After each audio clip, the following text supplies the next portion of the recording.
The conference room at my father's attorney's office smelled like leather and old money. Floor-to-ceiling windows overlooked downtown, and the mahogany furniture probably cost more than most people's cars. My father, Daniel Winters, sat at the head of the long table wearing his charcoal suit and burgundy tie, his power outfit for important meetings. His second wife, Patricia, sat beside him in a cream-colored designer dress that probably cost $3,000. She kept touching her pearl necklace, a nervous habit she had when she was excited about something. My half-brother, Kyle, 24, lounged in his chair, scrolling through his phone. He wore ripped jeans and a vintage band t-shirt, the uniform of someone who'd never had to worry about dress codes or making good impressions. My half-sister, Brittany, 21, examined her manicure with studied disinterest. Her highlighted hair was pulled back in a perfect ponytail, and she wore enough jewelry to stock a small boutique. And then there was me, Natalie, 35 years old, the daughter from the first marriage, the one nobody talked about at family gatherings. I wore khakis from Target and a simple blue blouse I'd owned for 3 years. My shoes were comfortable flats that had seen better days. I looked exactly like what they thought I was, unsuccessful, unremarkable, unworthy of being here. "Thank you all for coming," my father began, his voice taking on that formal tone he used for business. "As you know, your grandmother Evelyn passed away 6 weeks ago.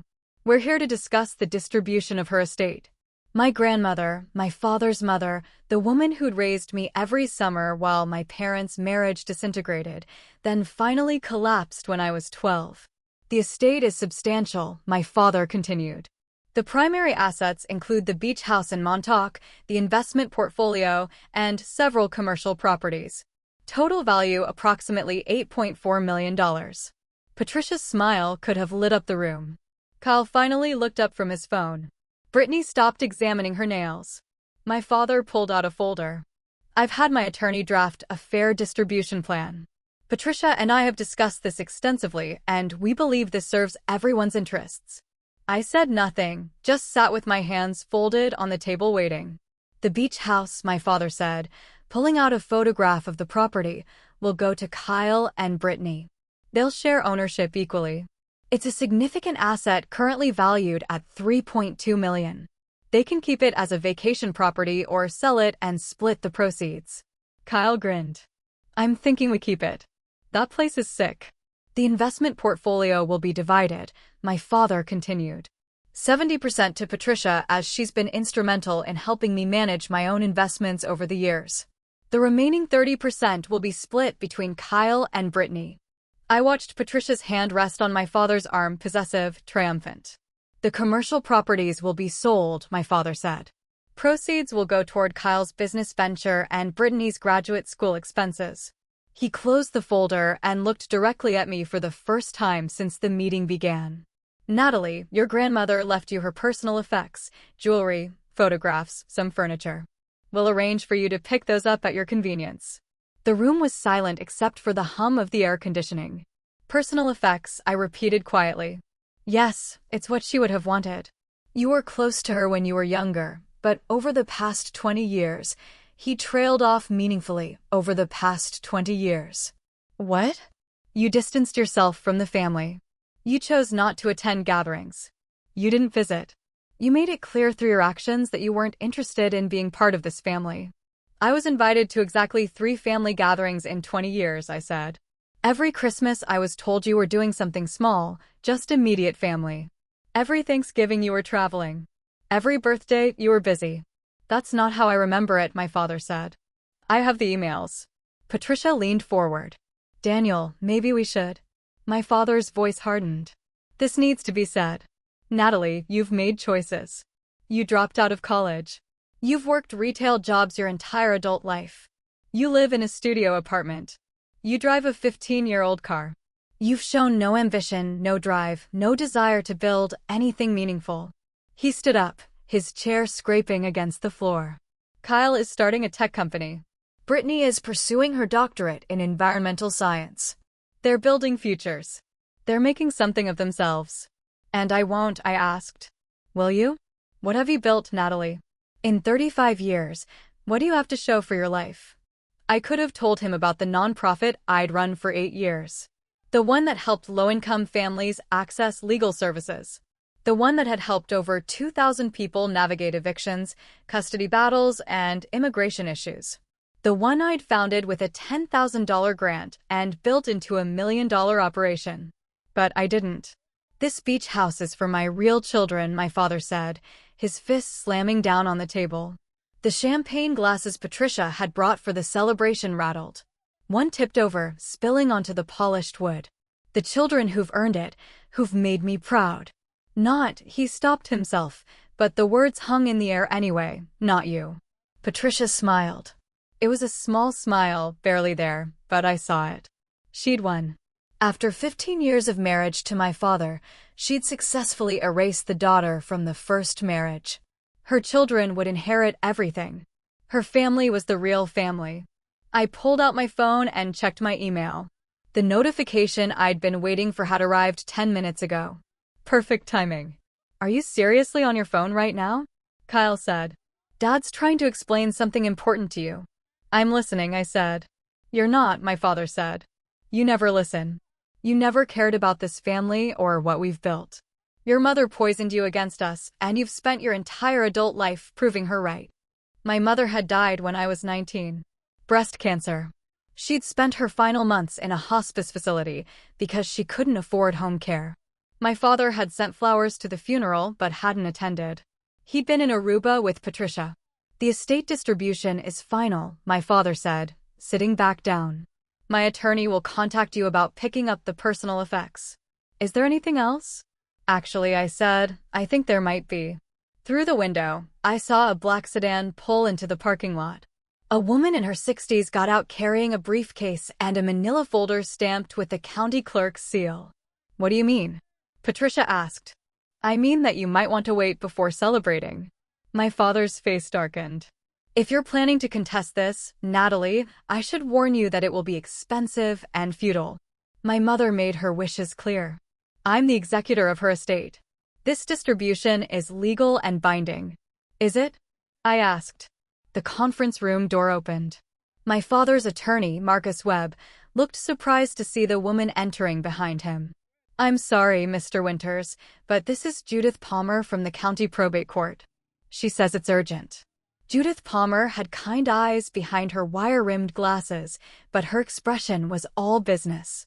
Mr. Winters, I apologize for the interruption, but there's been a significant development regarding the estate of Evelyn Catherine Winters. What development? My father demanded. A will has been filed with the probate court. A will that supersedes any estate planning documents you may have in your possession. The room went silent. That's impossible, my father said. I have my mother's will. She updated it 4 years ago. Marcus has the original. You have a will dated October 2020, Judith said, opening her folder. However, Mrs. Winters executed a new will in March of 2024, 14 months before her death. That will was filed with the court 2 weeks ago and has been validated as authentic. Marcus Webb had gone pale. Who filed it? Judith looked at me. Miss Natalie Winters filed it, as she is the primary beneficiary and executrix named in the document. Patricia's smile disappeared. That's absurd, my father said. My mother would never. There must be fraud involved. Natalie somehow coerced her or forged. The will was witnessed by 2 attorneys, notarized, and filed in accordance with all legal requirements, Judith interrupted. Mrs. Winters was of sound mind at the time of execution. Her personal physician provided a cognitive assessment. Everything is documented and verified. She pulled out a stapled document and placed it on the table. According to the will dated March 15, 2024, Mrs. Evelyn Winters leaves the entirety of her estate to her granddaughter, Natalie and Winters. This includes the beach house, all investment accounts, all commercial properties, and all personal property. Carl stood up so fast his chair fell backward. What? The estimated value of the estate is $8.4 million, Judith continued. Miss Winters is named as sole beneficiary and executrix. She has full authority over all assets as of the date of Mrs. Winters's death. My father's face had turned a deep red. Marcus, do something. This is clearly fraud.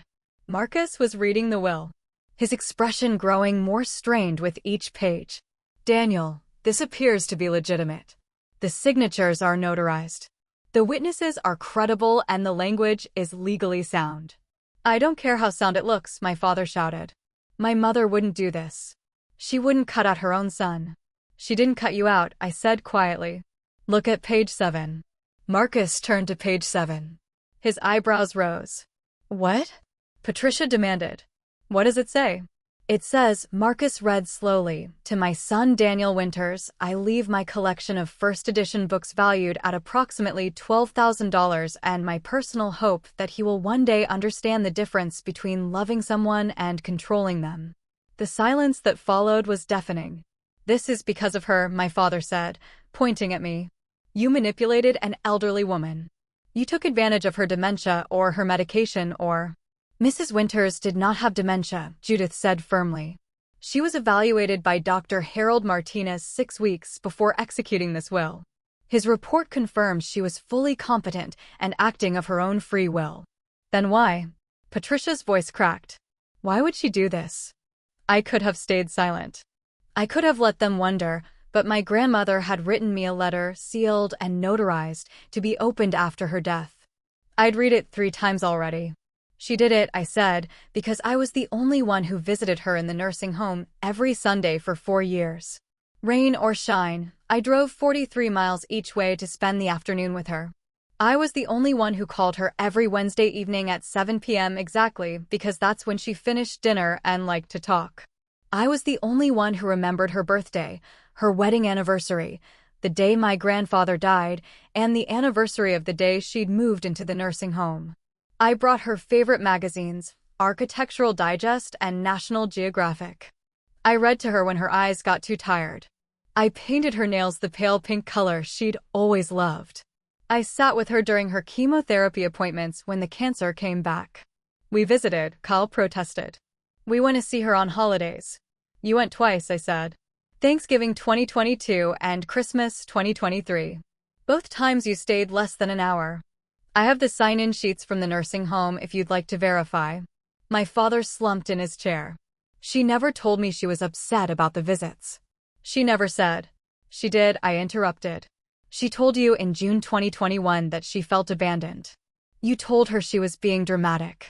She mentioned it again in November 2022. You said you'd visit more, but you were busy with Patricia's daughter's wedding planning. How do you know what she said to me? Because she told me. Every Sunday. She told me everything. Patricia's hands were shaking. The beach house, that was supposed to be for Kyle and Brittany. They were planning. They already talked to a real estate agent about rental potential. The beach house, Judith said, consulting her documents, is legally owned by the Evelyn C. Winters Living Trust, which became irrevocable upon her death. Miss Natalie Winters is the sole trustee and beneficiary. Any discussions about rental potential or sale are now solely at her discretion. This isn't fair, Brittany said, speaking for the first time. Her voice was small. We're family too. You are, I agreed. You're my half-sister. We share a father, but you've spoken to me exactly 6 times in your entire life. All 6 times were at grandmother's funeral because you never came around. Carl said you were always so judgmental, acting like you were better than us. I came around, I said. I came to Dad's 50th birthday party. Patricia told me it was family only and asked me to leave. I came to your high school graduation, Kyle. You didn't know I was there because I sat in the back and left before the reception. I came to Brittany's 21st birthday dinner. Dad told the restaurant there was a mistake with the reservation, and I wasn't on the list. The room had gone very quiet. I stopped coming, I continued, because it was clear I wasn't wanted. But I never stopped being grandmother's granddaughter, and she never stopped being my grandmother. Marcus cleared his throat. Mr. Winters, I need to advise you that contesting this will would be extremely difficult. The documentation is thorough, the legal standing is clear, and Mrs. Winters's cognitive capacity has been well established. Any challenge would likely be unsuccessful and expensive. I don't care about the expense, my father said. This is about principle, about what's right. What's right, I said, is that grandmother left her property to the person she wanted to have it. The person who spent time with her, who listened to her, who cared about her when she was dying, not just about what she owned. You have no idea what you're talking about, Patricia said. We loved Evelyn. We were planning to visit more, but she died before we could. She was in that nursing home for 4 years, I said. You had time. Judith closed her folder. Miss Winters, the probate court will need you to come in and sign some final documents. After that, the estate will be transferred to your name. Do you have any questions about the process? No, I said. Thank you for coming. She nodded and left, taking Marcus with her to discuss procedural details. The conference room felt smaller suddenly. Just my father, his wife, his children, and me. The beach house, my father said finally, has been in our family for 30 years. I bought it when you were 5 years old. Your mother and I spent our last good summer there before the divorce. I remember, I said. I was 7. You taught me to swim in the ocean. Mom made blueberry pancakes every morning. Then you know what that place means, what it represents. I do. So you'll sell it to us, Patricia said, a note of hope in her voice. We'll pay fair market value, $3.2 million. We can draft the papers today. I looked at her, really looked at her. She was 52 years old, impeccably dressed, her blonde hair styled perfectly. She'd married my father 6 years after my mother died, and she'd spent every year since making sure I knew I was surplus to requirements. No, I said. Natalie, be reasonable, my father said. Kyle and Brittany are planning to use that house. They have memories there, too. Do they? I asked. Kyle, when were you last at the beach house? He shifted uncomfortably. I don't know. Maybe 2 years ago. 3 years, I corrected. Summer 2021. You came for a weekend and left early because there was a concert you wanted to attend. Brittany, when were you last there? I'm not sure. For years ago. You came for grandmother's 80th birthday party and left after the cake. So what? Patricia demanded. They were busy. They had lives. They can't be expected to. I was there every month, I said, for the past 4 years.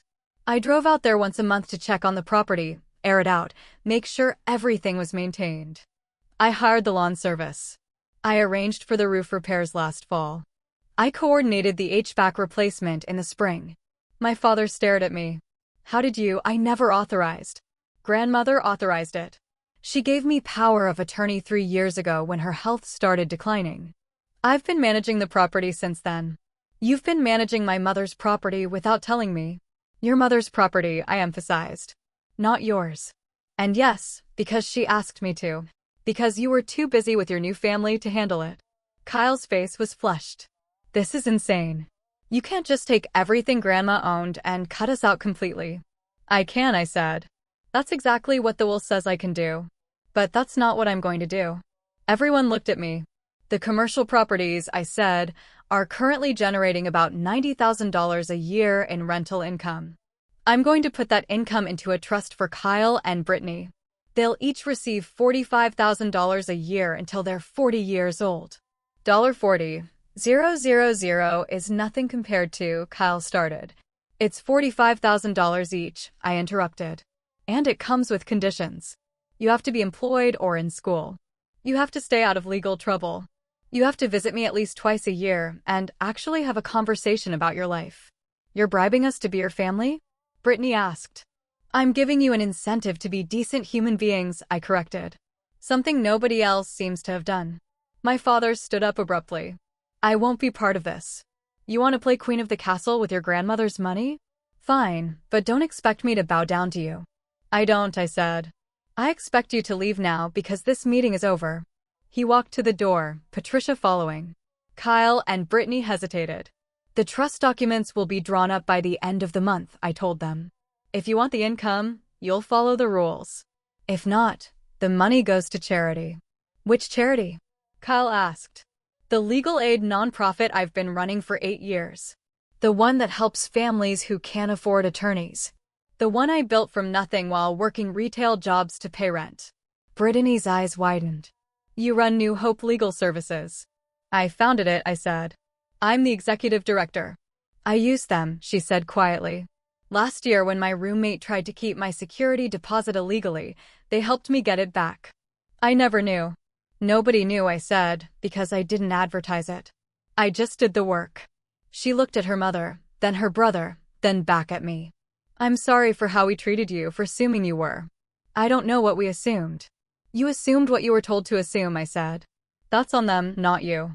After they left, I sat alone in the conference room for a long time. The spilled champagne had formed a small puddle on the table, reflecting the overhead lights. My phone buzzed. A text from my assistant at New Hope. Board meeting Tuesday to discuss expansion plans. The Harrison Foundation grant came through, $150K. We can open the second location. I texted back, perfect. Also, I'll be making a substantial donation to the operating fund. We'll explain Tuesday. The beach house would stay in my name. I'd keep visiting once a month, maintaining it, making sure the garden my grandmother had loved stayed beautiful. Maybe I'd use it for nonprofit weekend retreats for staff, meeting space for clients who needed somewhere calm to talk about their cases. Or maybe I'd just sit on the deck and watch the ocean the way my grandmother and I used to do every Sunday afternoon. My father had asked what I'd built in 35 years. I built something he could never understand, something that couldn't be measured in real estate values or investment portfolios. I built relationships with my grandmother, with the thousands of people I'd helped through the nonprofit, with myself, and in the end, that was the only inheritance that really mattered. I picked up my bag and walked out of the conference room, leaving the spilled champagne behind. The beach house was waiting.